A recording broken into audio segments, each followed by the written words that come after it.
Vladimir Nabokov's Pale Fire, Canto 1. I was the shadow of the waxwing slain by the false azure in the window pane. I was the smudge of ashen fluff, and I lived on, flew on, in the reflected sky.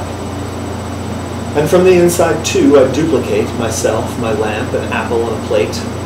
Uncurtaining the night, I'd let dark glass hang all the furniture above the grass. And how delightful when a fall of snow covered my glimpse of lawn, and reached up so as to make chair and bed exactly stand upon that snow out in that crystal land. Retake the falling snow, each drifting flake, shapeless and slow, unsteady and opaque, a dull dark white against the day's pale white, and abstract larches in the neutral light. And then the gradual and dual blue as night unites the viewer and the view. And in the morning, diamonds of frost express amazement, whose spurred feet have crossed from left to right the blank page of the road. Reading from left to right in winter's code, a dot, an arrow pointing back, repeat, dot, arrow pointing back, a pheasant's feet. Torquated beauty, sublimated grouse, finding your china right behind my house. Was he in Sherlock Holmes, the fellow whose tracks pointed back when he reversed his shoes? All colors made me happy, even gray. My eyes were such that literally they took photographs, whenever I'd permit, or with a silent shiver, order it.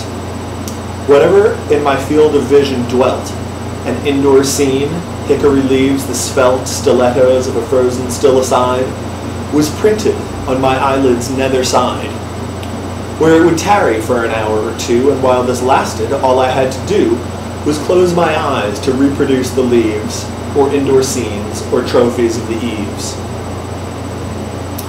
I cannot understand why from the lake I could make out our front porch when I'd take Lake Road to school, whilst now, although no tree has intervened, I look but fail to see even the roof. Maybe some quirk in space has caused a fold or furrow to displace the fragile vista, the frame house between Goldsworth and Wordsmith on its square of green. I had a favorite young shagbark there, with ample dark jade leaves and a black, spare, vermiculated trunk. The setting sun bronzed the black bark, around which, like undone garlands, the shadows of the foliage fell. It is now stout and rough. It has done well.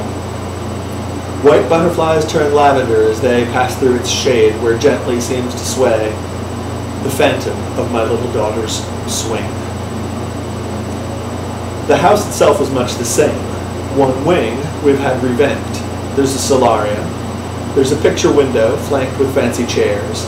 TV's huge paperclip now shines instead of the stiff vein so often visited by the naive, the gauzy mockingbird, retelling all the programs she has heard. Switching from chippo, chippo to a clear to-wee, then rasping out, come here, come here, come here. Flirting her tail aloft, or gracefully indulging in a soft upward hop flop, and instantly to-wee, returning to her perch, the new TV.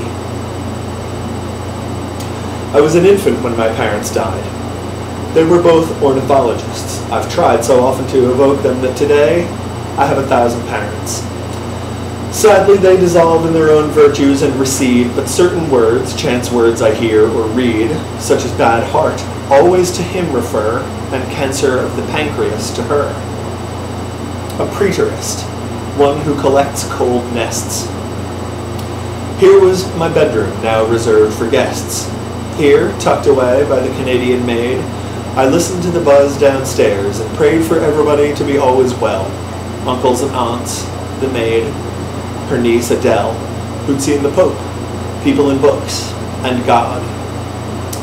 I was brought up by dear bizarre Aunt Maud, a poet and a painter with a taste for realistic objects interlaced with grotesque growths and images of doom. She lived to hear the next babe cry. Her room we've kept intact. Its trivia create a still life in her style. The paperweight of convex glass enclosing a lagoon, the verse book, open at the index, moon, moonrise, moor, morale, the forlorn guitar, the human skull, and from the local star, a curio. Red Sox beat Yanks 5-4 on Chapman's homer, thumbtacked to the door. My God died young. Theolatry I found degrading and its premises unsound. No free man needs a God. But was I free? How fully I felt nature glued to me, and how my childish palate loved the taste, half fish, half honey, of that golden paste. My picture book was, at an early age, the painted parchment papering our cage. Mauve rings around the moon, blood orange sun, twinned iris, and that rare phenomenon, the iridule, when, beautiful and strange, in a bright sky above a mountain range, one opal cloudlet in an oval form reflects the rainbow of a thunderstorm, which in a distant valley has been staged, for we are most artistically caged. And there's the wall of sound, the nightly wall, raised by a trillion crickets in the fall, impenetrable. Halfway up the hill, I'd pause in thrall of their delirious trill. That's Dr. Sutton's light. That's the Great Bear. 1,000 years ago, 5 minutes were equal to 40 ounces of fine sand. Outstare the stars, infinite foretime and infinite aftertime. Above your head, they close like giant wings, and you are dead.